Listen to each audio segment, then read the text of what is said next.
నమస్కారం. శ్రీ చదివే నవలలను విందాం.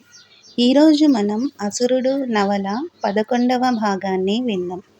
శీర్షిక విప్లవకారుడి మరణం. రావణుడు.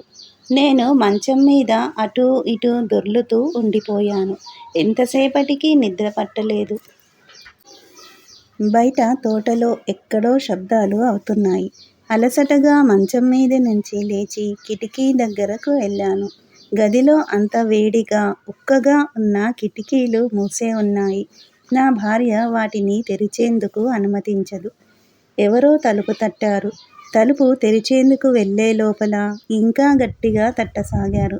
నా భార్య వైపు తల తిప్పి చూస్తూ తలుపు తెరిచాను. ఆమె పసిపిల్లలా నిద్రపోతోంది. చుట్టూ ఎంత గోలగా ఉన్నా ఆమెకు నిద్రాభంగం కాలేదు. మారీచుడు బయట నిలబడి ఉన్నాడు. సాయుధుడై ఉన్నాడు. నేనేదో అడిగే లోపలే నన్ను మాట్లాడవద్దని సైగ చేశాడు. నా ఎడమ చేతిని పట్టుకుని బయటికి లాగాడు. మనకి ఒక సమస్య వచ్చి పడింది అన్నాడు ఆయన నా చెవిలో రహస్యంగా. ఏ దేవతల సైన్యమో దాడి చేసిందనో, వరుణుడు ఎదురు తిరిగాడనో చెబుతాడని. అటువంటి వార్త వినేందుకు సిద్ధం అయ్యాను.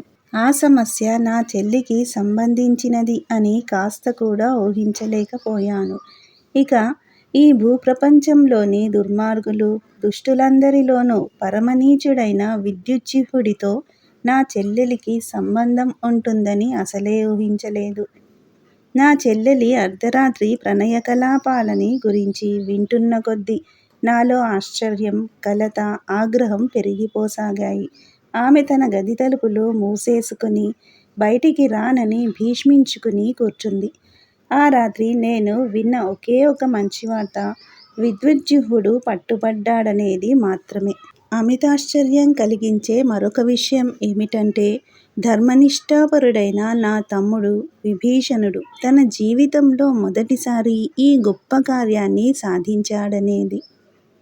నేను పాదరక్షలు గాని, శాలువా గాని వేసుకోకుండానే బయలుదేరాను. మంత్రులందరినీ సభలో సమాయత్తం అవమని, వెంటనే విచారణ జరపబోతున్నామని కబురు పెట్టమని మారీచుడికి చెప్పాను. సభ వైపుకు వీలైనంత వేగంగా నడిచాను. నేను పెద్ద శబ్దం చేస్తూ తలుపు ముయ్యటం కూడా నా భార్యకి వినబడి ఉండదని ఖచ్చితంగా చెప్పగలను. అదృష్టవంతురాలు. నా మంత్రులందరూ కొద్దిసేపట్లో సభకి వచ్చేశారు. ప్రహస్తుడు ఎప్పటిలాగే భావరహితమైన గొంతుతో ఖచ్చితమైన ఆలోచనల్ని ప్రకటించి అందర్నీ విసిగించాడు.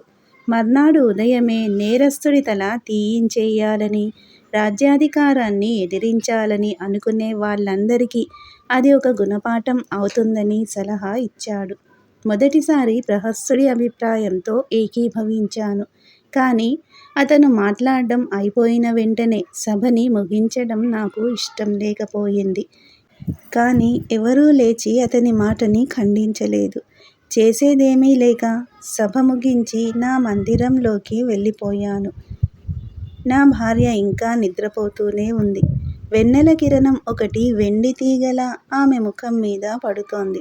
ఆమె దేవకాంతలా ఎంతో అమాయకంగా కనిపించింది. ఆమె ముఖంలోని అందం చూసి నాలో కవిత్వం పొంగింది. పెళ్ళి అయిన గత 4 నెలలుగా నాకే తెలియకుండా నాలో ప్రేమ బీజం నాటుకుంది. నాకు ఎంత ఇష్టం లేకపోయినా, అలా జరగకూడదని ఎంత గట్టిగా తీర్మానించుకున్నా, నా భార్య మీద వెర్రి ప్రేమ నా మనసులో తలెత్తింది. ఆమెను ముట్టుకోకుండా ఉండేందుకు జాగ్రత్త పడుతూ ఆమె పక్కనే పడుకున్నాను. భద్రుడి గురించి ఆలోచించసాగాను. అతను మళ్ళీ నా జీవితంలోకి ఎలా ప్రవేశించాడో ఆలోచిస్తూ ఉంటే నా ఆలోచనలు నా చెల్లెలి వైపు మళ్ళాయి. పాపం, ఆమెకి జీవితంలో కోరుకున్నది ఏదీ లభించలేదు. చిన్న పిల్లలా ఉన్నప్పుడు ఏ రకమైన సౌకర్యాలు, ప్రేమాభిమానాలు దొరకలేదు. అందుకే ఆమె ప్రేమ వలలో పడడం పెద్ద ఆశ్చర్యపోవలసిన విషయం కాదు. అమ్మ ప్రేమలో సింహభాగం నేను సంపాదించుకున్నాను. తర్వాత పెరిగి పెద్దయ్యాక నేను పెద్ద పెద్ద ఆకాంక్షలలోనూ, నన్ను నేను ప్రేమించుకోవటంలోనూ మునిగిపోయాను. ఆ సమయంలో అసలు నాకొక చెల్లెలు ఉందన్న విషయాన్నే విస్మరించాను. తను చిన్నప్పటి నుంచి ఒంటరిగానే పెరిగింది. చూసేందుకు అందంగా ఉండదు. నల్లగా బొద్దుగా ఉంటుంది. హఠాత్తుగా లంకకి రాజకుమార్తె అయ్యేదాకా ఆమె జీవితం నిస్సారంగా, నిరాసక్తంగా గడిచింది. అప్పుడు చాలామంది ఆమెని పెళ్లి చేసుకునేందుకు ముందుకు వచ్చారు. నేను పరిపాలనలో పూర్తిగా మునిగిపోయి ఆమెని అసలు పట్టించుకోనే లేదు. ఇప్పుడు ఎక్కువగా తుళ్ళుతూ సంతోషంగా ఉందని అనిపించింది కానీ అది హఠాత్తుగా ఆమె హోదా పెరగటం వల్లే అనుకున్నాను. అంత సంతోషంగా ఎందుకు కనిపించిందో ఇప్పుడు అర్థం అవుతోంది. ఆమె ప్రేమలో పడింది. కనీసం తను ప్రేమలో పడ్డానని అనుకుంటోంది.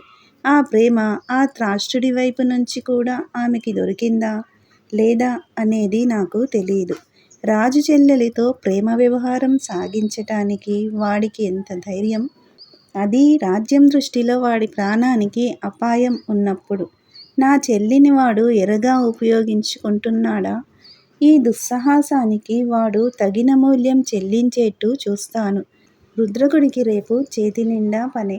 మర్నాడు ఉదయం నేను రాజ్యసభకి చేరుకునేసరికి నా మంత్రులు నా కోసం ఎదురు చూస్తున్నారు. నేను ఆలస్యంగా చేరుకోవటం వల్ల గబగబా సింహాసనం వైపు నడిచాను. వాతావరణంలో ఉన్న ఒత్తిడిని గ్రహించాను. అప్పుడు చూశాను ఆమెను. నాకు అది నచ్చలేదు. ఎంతమాత్రం నచ్చలేదు. సభలో శూర్పణఖ నిలబడి ఉంది. జుట్టు చెదిరిపోయి, కళ్ళు ఎర్రగా వాచి చాలా కోపంలో ఉన్నట్టు కనిపించింది. ఒక సోదరుడిగా నా నుంచి జాలిని, సానుభూతిని పొందే ప్రయత్నం ఆమె చేయటం నాకు ఎంతమాత్రం ఇష్టం లేదు. నా పరిపాలనలో వ్యక్తిగత విషయాలు కలిసిపోవడం నాకు అసహ్యం. ఎటు చూసినా నాకు ఓటమే లభించేట్టు అనిపించింది. తన ప్రియుడిని విడిచిపెట్టేట్టు చేసేందుకు నా మీద అన్ని రకాల యుక్తులు ప్రయోగిస్తుందని నాకు తెలుసు. సభలో జనం మాటలు సద్దుమణిగేసరికే నాలో కోపం తలెత్తింది. నేను అటూ ఇటూ చూశాను. మారీచుడి దృష్టిని ఆకర్షించాను. ఆయన తల అడ్డంగా ఆడిస్తున్నాడు. ఏం జరిగినా తట్టుకునేందుకు సిద్ధం అయ్యాను. ప్రహసుడు ఛాతీ మీద చేతులు కట్టుకుని కూర్చున్నాడు. గట్టి నిర్ణయం తీసుకున్నవాడిలా అతను తల ఎత్తి ఉన్నాడు. అతని ముఖం మీద విపరీతమైన అహంకారం, తిరస్కారం గోచరించాయి. కుంభకర్ణుడు నోరు వెళ్ళబెట్టుకుని తన ఆసనంలో కూర్చున్నాడు. విభీషణుడు ఏవో తాళపత్రాలు పరిశీలిస్తున్నాడు. నాకు విద్యుజ్జిహ్వుడిని వివాహం చేసుకోవాలని ఉంది. సభలో చీమ చిటుక్కుమంటే వినబడేంత నిశ్శబ్దం నెలకొంది. శూర్పణఖ కొన్ని అడుగులు ముందుకు వచ్చి నా కళ్ళలోకి సూటిగా చూస్తూ మళ్ళీ, నేను అతన్ని వివాహం చేసుకుంటాను. ఆ తర్వాత నువ్వు అతన్ని ఉరి తీయొచ్చు. కానీ అతన్ని నువ్వు హతమారిస్తే నేను కూడా అతనితో పాటు సహగమనం చేస్తాను అంది. అసంకల్పితంగా నేను జంకాను. ఒక అసుర స్త్రీ భర్త మరణం తర్వాత దేవతా వితంతు స్త్రీలు ఆచరించే సతీ సహగమనాన్ని ఆచరించటమా? ఆమె నా సోదరి కాకపోయినా నా ఆలోచనే నన్ను విభ్రాంతికి గురిచేసి ఉండేది. మా జాతి మొత్తం అపహాస్యానికి గురవుతుంది. మన ఇద్దరికీ ఉన్న అన్నా చెల్లెళ్ళ సంబంధాన్ని అనుచితంగా నీ స్వార్థానికి ఉపయోగించుకోవద్దు అని గొంతు చించుకుని అరిచాను. అప్పుడు ఆమె పిచ్చిదానిలా ప్రవర్తించసాగింది. తలని 2 చేతులతోనూ బాదుకోవడం, జుట్టు పీక్కోవడం, గట్టిగా కేకలు పెట్టడం మొదలుపెట్టింది. పెద్ద గలాభాన్ని సృష్టించింది. సేవకులు, భటులు నవ్వకుండా ఉండేందుకు కష్టపడి ప్రయత్నించటం నా కంటపడింది. నా ముఖంలో కత్తివాటుకు నెత్తురు చుక్కలేదు. ఆ పరిస్థితుల్లో ఏం చెయ్యాలో పాలుపోలేదు.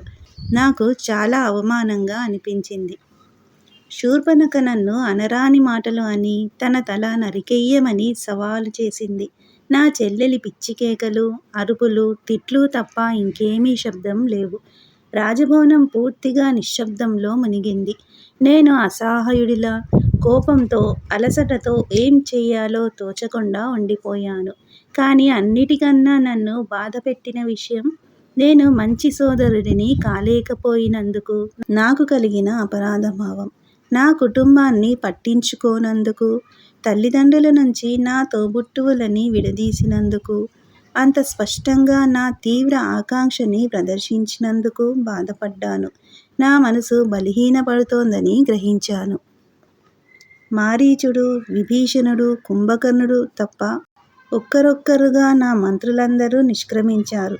చేతులతో తల పట్టుకుని నేను సింహాసనం మీద కూర్చుని ఉండిపోయాను. తలకాయ పగిలిపోతుందేమో అన్నంతగా తలనొప్పి మొదలైంది. మారీచుడు నా దగ్గరకొచ్చి నా భుజం తట్టి, నా మనస్సాక్షి ఏ నిర్ణయం తీసుకోమంటే అదే తీసుకోమని అన్నాడు. ఆ తర్వాత అన్నీ నా చెయ్యి దాటిపోయాయి. విభీషణుడు, కుంభకర్ణుడు మా చెల్లి సంతోషం కన్నా ఇంకేదీ ముఖ్యం కాదని అన్నారు. సొంత చెల్లెల్ని సంతోషపెట్టలేకపోతే ఇంక ఈ రాజ్యం కూడా మాకు పనికిరానిదే అనే అభిప్రాయాన్ని నొక్కి చెప్పారు. నా చెల్లెలు అతన్ని ప్రాణాలతో విడిచిపెట్టమని కోరినంత మాత్రాన రాజద్రోహిని శిక్షించకుండా వదల్లేనని అభ్యంతరం చెప్పాలని నాకు అనిపించింది. ఒక రాజుగా నేను తప్పుగా ప్రవర్తించి ముందు తరాలకి చెడు ఉదాహరణని అందించలేను. విద్యుజ్జిహ్వుడిని ఉరితీయడం ఎందుకు సమంజసమో చెప్పేందుకు నా దగ్గర ఎన్నో వాదనలు ఉన్నాయి. కానీ నేను మౌనంగా ఉండిపోయానని చెప్పటానికి చాలా సిగ్గుపడుతున్నాను. శూర్పణఖ విద్యుజ్జిహ్వుడిని ఎందుకు పెళ్లి చేసుకోవాలి అనే విషయం గురించి వాళ్ళు నన్ను ఒప్పించే ప్రయత్నం చేస్తుంటే నేను అభ్యంతరం చెప్పలేదు. అలా నా నిర్ణయానికి విరుద్ధంగా మంత్రుల సలహాలని పెడచెవిన పెట్టిన, ధర్మాన్ని, న్యాయాన్ని, నీతి నియమాలని, చివరికి లోకజ్ఞానాన్ని కూడా కాదని నా చెల్లెలి పెళ్లి నా శత్రువుతో జరగటానికి అనుమతించాను. పూర్తిగా మనసు విరిగి విభీషణుడిని శూర్పణఖకి ఆ వార్త తెలియజేయమని చెప్పి నా గదిలోకి వెళ్ళిపోయాను. శీర్షిక: అస్పృశ్యుడైన రాజు. భద్రుడు. విద్యుజ్జిహ్వుడు రావణుడి సోదరి భర్త అయి 6 నెలలు గడిచాయి. నా జీవితం ఎప్పట్లాగే దీనాతిదీనంగా గడుస్తోంది. నేను రాజభవనంలో నా ముఖం చూపించేందుకు భయపడ్డాను. విద్యుజ్జిహ్వుడు నన్ను చంపిస్తాడన్న భయం. రావణుడి గురించి కూడా నాకు సందేహాలు ఉన్నాయి. వాళ్ళిద్దరికీ బంధుత్వం కలిసింది కాబట్టి ప్రస్తుతం నా పరిస్థితి ఏమిటో తెలియలేదు. కొన్నాళ్ళు అడవిలో దాక్కుని ఆ తర్వాత ఆకలి తరిమితే తాత్కాలికంగా ఊళ్ళోకి వచ్చాను. కొన్ని వారాలు పట్టుపడతానేమో అని హడలిపోతూ బతికాను. ఏ సైనికుడు కనబడినా, రక్షకభటుల రథాల చప్పుడు వినిపించినా వీధిలోంచి తప్పుకుని దాక్కోసాగాను. కొంతకాలానికి నా భయం తగ్గిపోసాగింది. రాజు కానీ, రాజు బంధువులు కానీ పట్టించుకునేంత గొప్పవాడిని కానని అనిపించింది. అలా మరికొన్ని వారాలు వీధుల వెంట పని లేకుండా తిరిగి మాల ఇంటికి వెళ్ళి ఆమెతో ఉండడం ప్రారంభించాను. మొదట్లో ఆమె చాలా ఉదాసీనంగా, నేనంటే తనకి ఎంతమాత్రం ఇష్టం లేనట్టు ప్రవర్తించింది. విప్లవకారుల సంఘాలన్నిటినీ విడగొట్టేశారు.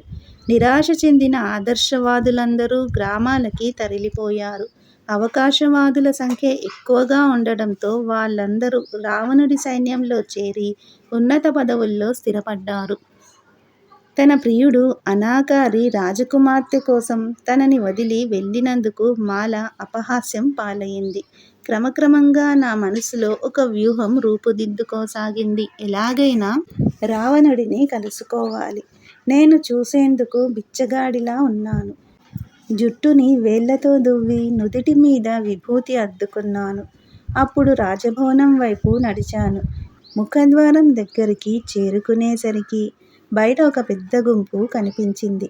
అక్కడ ఏం జరుగుతోందో తెలుసుకోవాలని అనిపించింది. ఆ జనసందోహంలో ఎంతోమంది మిఠాయిలు, వేరుశనగలు అమ్ముతూ అటూ ఇటూ తిరుగుతున్నారు. యుక్త వయస్సు కుర్రవాళ్ళ జట్టు ఒకటి ఆ జనసమూహంలోకి ప్రవేశించేందుకు ప్రయత్నిస్తోంది. పొడుగ్గా, నల్లగా, ఎముకల గూడులా ఉన్న ఒక యువకుడిని విషయం ఏమిటని అడిగాను. మీకు తెలీదా? అన్నాడు అతను ఆశ్చర్యంతో కళ్ళు పెద్దవి చేసి. సరేలే, నాకెలా తెలుస్తుంది? పర్వాలేదు, మీకు బాగా వయసు ముదిరింది. మీరు దీన్ని గురించి పట్టించుకోక్కర్లేదులెండి అన్నాడు అతను. నాకు కోపం వచ్చింది. నాకింకా 35 ఏళ్లే. కానీ 19 ఏళ్ల యువకుడి దృష్టికి 20 ఏళ్లు దాటిన వాళ్ళందరూ వయసు ముదిరిన వాళ్ళలాగే కనిపిస్తారేమో. నా కోపాన్ని వీలైనంత దాచుకుంటూ, ఆ మూర్ఖులు దేన్ని గురించి పోట్లాడుకుంటున్నారు అని అడిగాను. ఒరే ముసలాడా, చక్రవర్తి సేనలో మేమందరం సైనికులుగా చేరబోతున్నాం. చక్రవర్తా? ఏ చక్రవర్తి? అంటూ మధ్యలో ఆపేశాను. రాజు బహుశా తనని తాను చక్రవర్తి స్థాయికి పెంచుకున్నాడేమో. అతను నన్ను ఇబ్బంది పెట్టనంతకాలం తనను తాను మహారాజు అనుకున్నా, చక్రవర్తి అనుకున్నా, ఇంకేమనుకున్నా నాకు పర్వాలేదు. నిజంగా బాబాయి, నువ్వు ఉట్టి బైతువి. మన చక్రవర్తి ఉత్తరాన ఉన్న ప్రాంతం మీద దండెత్తే ఆలోచనలో ఉన్నాడు. అసురులం అందరం కలిసి ప్రతీకారం తీర్చుకోబోతున్నాం. ఆ దొంగ విధవలు దేవతలకి వాళ్ళు జీవితాంతం మర్చిపోలేని గుణపాఠాన్ని నేర్పిస్తాం అన్నారు నాతో మాట్లాడిన యువకుడి మిత్రులు. మరుక్షణం జనంలో ఉత్సాహం విద్యుత్తు వేగంతో ఎగిసిపడింది. అలలు అలలుగా పెద్దగా కేకలు వినిపించాయి. రాజభవనం పైన డాబా మీద స్ఫురద్రూపి అయిన ఒక ఆకారం మిరుమిట్లు గొలుపుతూ కనబడింది. మా చక్రవర్తి వర్ధిల్లాలి, అసురులని విజయం వరించాలి, దేవతలు నాశనమైపోవాలి అనే కేకలు మిన్నుముట్టాయి. ఒంటినిండా ఆభరణాలతో సమ్మోహనాకారంతో నిటారుగా నిల్చుని ఆజానుబాహువు రావణుడు ఒరలోంచి కత్తిని పైకి తీసి పట్టుకున్నాడు. హరహర మహాదేవ అని అరుస్తూ శివుని స్తుతించాడు. జనం అతని మాటలని అందుకున్నారు. హరహర మహాదేవ అనే నినాదాలు అన్ని వైపుల నుంచి వినిపించాయి. జనం ఉవ్వెత్తున ముందుకి సాగారు. నేను వాళ్ళ మధ్యన ఉండిపోయాను. ఇంతలో రావణుడి కన్నా కూడా ఆకర్షణీయంగా ఉన్న మరో ఆకారం అతని పక్కన వచ్చి నిలబడింది. కనుల పండువుగా అలంకరించుకున్న విద్యుజ్జిహ్వుడు తన బావమరిది పక్కకి వచ్చి నిలబడ్డాడు. అతని వెనుకే లావుగా ఉన్న కుంభకర్ణుడు వచ్చాడు.